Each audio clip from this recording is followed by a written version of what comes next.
Hey, what's up, stock compounders? Brad here. So today I want to do a Q&A.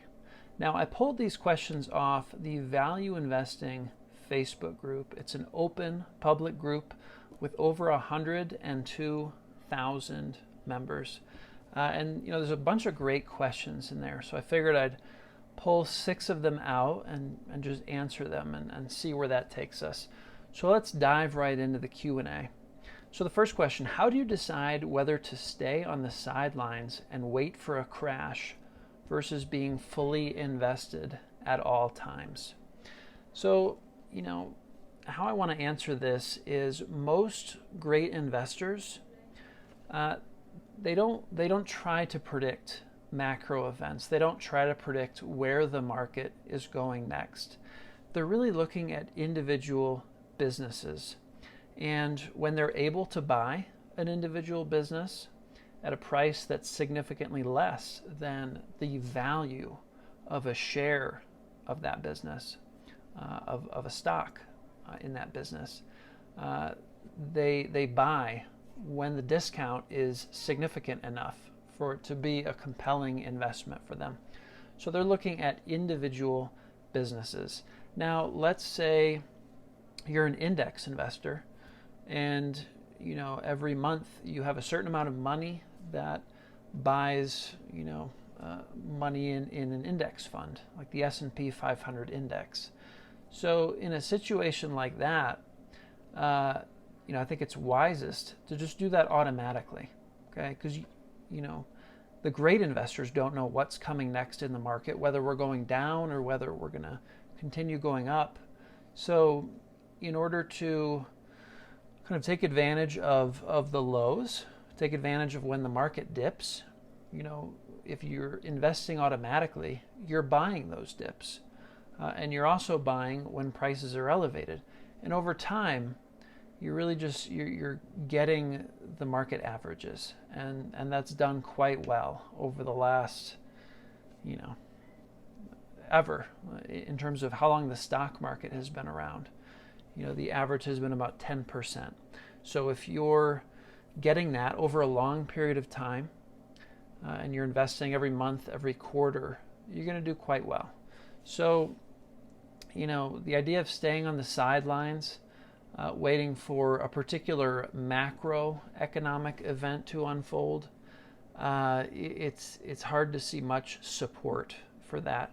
And, people point to Buffett and say, well, look at all the cash that Berkshire Hathaway has. It's like $138 billion. But when you look at the value of Berkshire Hathaway, there's really only 25% in cash. And considering how much insurance exposure Berkshire Hathaway has, Buffett thinks it's quite reasonable to have that much in cash, particularly at where we are with what's happening in the world. It's important to have that kind of buffer for the insurance holdings. And another thing, people think it's obvious that a crash is coming based on the unemployment numbers, based on the number of businesses going bankrupt. But if it were obvious that a crash was coming, there would already be a crash that was started. So, if the future were obvious, it would already be happening. That's kind of an idea that you can sit with. It's not obvious that a crash is coming. The Fed has, a lot of power to print money. With interest rates at an all-time low, it pushes up valuations for businesses. So even though they may seem overvalued compared to kind of historical price-to-earnings ratios and other valuation metrics, because the interest rates are so low, perhaps current prices are justified. So there's a lot of factors to take into account. So that's how I would answer that first one. Question number 2, is the stock market overvalued as a whole? Now, so there's a guy I follow, Aswath Damodaran. He's the Dean of Business Valuation. He teaches at New York University, Stern. And he put out a video earlier this month where he valued the S&P 500, okay? So the intrinsic value of the S&P 500 that he came up with was about $2,927. Obviously, it's silly to, have a value that's, rounded to the nearest dollar for something like the S&P 500. So, you might call it 2930 or even 2900. But, he made a video where he walked through how he valued the S&P 500. I think it's a fascinating exercise. And with the current price of the S&P 500 index at about $3,098, based on his valuation, the S&P 500 is only 6% overvalued. Now, if you want to take your own stab at valuing the S&P 500, I'll link to the video in the description for this video, where he basically lays out a do-it-yourself valuation for the S&P 500 using your own assumptions. So I will, like I said, link to that. It's kind of interesting. Number 3, can you recommend any training on how to calculate the intrinsic value of a stock? Well, I've done previous videos where I kind of go through a simple discounted cash flow valuation for different businesses. I will link my kind of template that I use in the description. But other ways, you can watch videos from Aswath Damodaran. He has a YouTube channel on different companies that he's valued. He's done Google, he's done Facebook, he's done Boeing. He's done a lot of valuations, and the valuations that he does are very in-depth. So it might not be the best for a beginner. It may be pretty intimidating for a beginning investor. But if you have some experience with valuation and you want to go deeper, I highly recommend his videos on calculating intrinsic value. Another source I would recommend is Value Investors Club. And that's a site that was created by Joel Greenblatt, where great investors submit investment ideas on different companies and kind of walk through, how they're thinking about why the company is a good investment at current prices. And it can help you think about different factors that need to be considered to come up with the fair value for a company. So if there's a company you're interested in, you can see if there's a write-up through Value Investors Club and kind of go through that exercise of assessing whether that company might be a good investment. So that's another resource I highly recommend to kind of get in the mindset of how to value businesses. Number 4, why do people like stocks more as the price goes up? Well, that's a great question. Most things people like more as it gets cheaper, right? It just makes sense. It's the supply and demand curve. But particularly with stocks, people tend to pile into them more as the price goes up. And I think the reason for that is a lot of investors don't know what they're doing, okay? So the only way they can assess whether a stock might be a good investment is if the price has gone up recently. It's this social proof. If other people have been buying recently, which tends to push the price up for a stock, then they think, oh, well, other people like this stock. It must be a good investment. So, obviously that's really not a great way to determine if a stock is a good investment or not, because more often than not, if a stock price has been going up for a while, it may be overpriced. And if you buy a great business at too high a price, it's probably not going to be a good investment. There's really two elements that are critical for finding a good investment. You really need a good business, or ideally a great business, and you need to buy it at a price that makes it a compelling investment. So I think people like stocks more as the price goes up because they don't know what they're doing, and they're using price as a guide to tell them whether or not it's a good investment, which is absolutely the wrong thing to do. Unless you're a day trader, I don't play in that arena, and I think the kind of evidence is much more compelling for value investing, in terms of growing your wealth over time versus day trading. That's my personal opinion.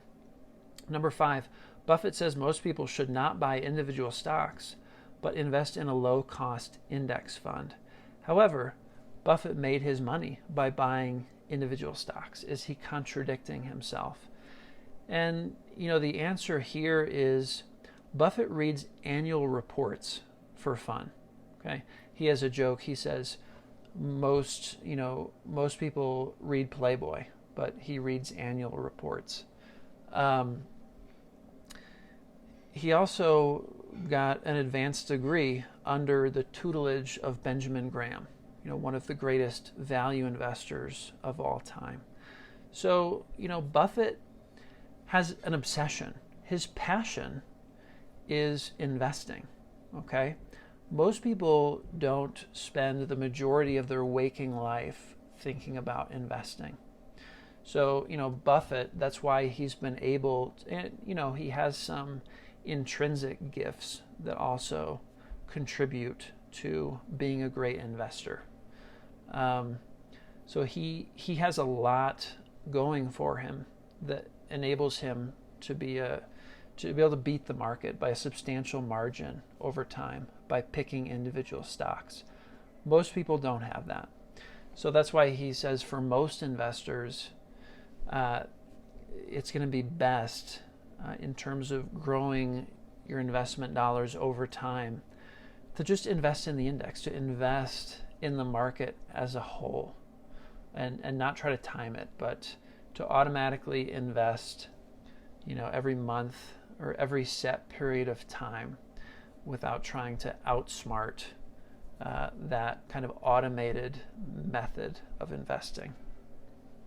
So, Buffett, he's the greatest investor of all time, and he certainly wouldn't have been that if he was just buying index funds. But certainly that's what he recommends to his heirs, his children, his grandchildren. Just invest in an index fund, set it, and forget it. And so that's Buffett's advice. Number 6, is there an easy formula to determine if a stock is overvalued or undervalued? Say you have a short list of companies that you'd love to own, like Apple, Amazon, Visa, MasterCard, Costco, Berkshire Hathaway, whatever it is. You've got this list of companies that you'd love to own, but you know enough to know that you don't want to own them at any price. You want to own them, you want to buy them when you can buy them at a price that's less than the intrinsic value of a company. So is there an easy formula to determine when the price is less than the value? And the answer is there's not really a formula. The hack that I like is to see what great investors have bought recently. So Dataroma compiles 13 Fs for great investors, which, for an investor in the U.S. who manages over $100 million in their fund, they're required to disclose every quarter what they've bought and sold and what they're holding in the last quarter. So you can look right now and see what great investors own and what they've bought and sold between January 1st and March 31st of 2020. And so if an investor bought, say, Facebook sometime between January 1st and March 31st, you can look at what the price of Facebook, the price range for Facebook between January 1st and March 31st, and you can see, okay, how is the current price, how does it relate to the range of prices that it was when this great investor bought it? And if it's kind of within the range or near maybe the low of the range, maybe you can assume that it's undervalued right now. You can actually buy it for less than intrinsic value, because these great investors, a lot of them are pretty darn good at valuing businesses, especially businesses that they're buying. Okay, so it's not something that you're going to get right 100% of the time, But overall, you can pretty well estimate that it's undervalued if you can buy it now for what these super investors bought it at. So that's a great hack. But there really isn't an easy formula to determine when a stock is overvalued or undervalued. It's really about what the business, what it's going to earn for the rest of the business's life. And that's something you have to be able to estimate or predict with some degree of skill in order to value a business today. And that's hard to do. It's easier to do for businesses that have been around for a long time, but it's also easier for other investors to do for businesses that have been around for a long time. So you're not gaining any edge there. So there's no easy formula. It takes hard work, but that hack, that super investor hack is incredible, and I talk about that in a lot of my videos. So I think I'll leave it at that, guys. 6 questions that I took a stab at answering here today. Let me know, if any of my answers jump out at you as particularly insightful or particularly troublesome. And I'd love to hear your feedback on, how you would answer these questions. If you have any insights to share with the group here, I would really appreciate that. And if you have any questions for the next Q&A, I'll probably be doing one every Saturday. Let me know in the comments. I would love to answer your particular questions rather than these more generic questions that I'm pulling off this Facebook group. So with that, I will leave you guys. Hope you have a great weekend and stay safe out there. Take care.